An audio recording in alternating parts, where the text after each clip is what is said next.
What is omnicide? Is there any scenario where it could do more good than harm? Short answer, no. Long answer, no. But let's talk about it because it's such a ridiculous concept that it's fun to talk about. You know, for shits and giggles, if you will. The Merriam-Webster dictionary's definition of omnicide is the destruction of all life or all human life as by nuclear war. But why would someone do something so extreme? In what scenario would even suggesting something like this be okay?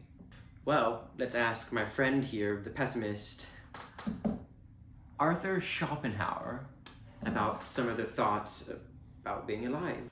Our life is to be regarded as a loan received from death, with sleep as the daily interest on this loan. You can also look upon our life as an episode, unprofitably disturbing the blessed calm of nothingness. Today it was bad, and day by day it will get worse, until at last the worst of all arrives. The life of an individual is a constant struggle, and not merely a metaphorical one against want or boredom, but also an actual struggle against other people. He discovers adversaries everywhere, lives in continual conflict, and dies with sword in hand. So that's a glass half empty kind of guy, but for shits and giggles, let's say he's right. Let's say that to be alive is to suffer. But does that make it right to end everyone's suffering? No. Because those are people, and last I checked, murder is inherently wrong. But what if we applied the moral theory of consequentialism?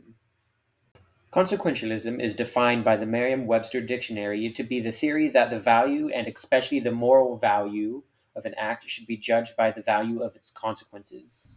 I'm sure I could name 100 problems with this moral theory, but for the sake of this thought experiment, let's say it was right. Or for shits and giggles. Part 2, if you will. One distinction we have to make is that good consequences to actions leads to reducing suffering or increasing pleasure, and vice versa.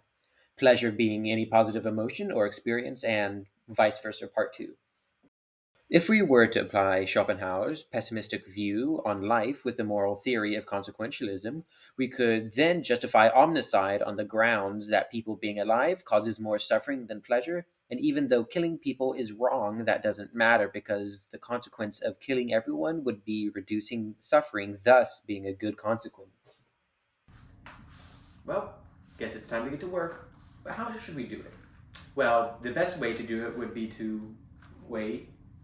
If everyone's dead, who's gonna feed my cat? You know what?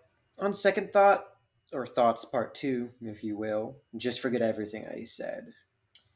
I think I'll stick around a while to make sure this pretty lady gets all the pets they want. But if you wanted to hear about all the different ways human life on Earth could be eradicated, like, subscribe, and comment what you thought about this video, or what I could make next. Perhaps I'll make a top 10 omnicides method list. You know, for shits and giggles. Part 3, if you will. Anyways, bye! So does this cancel out or am I still gonna die? I'm okay, well.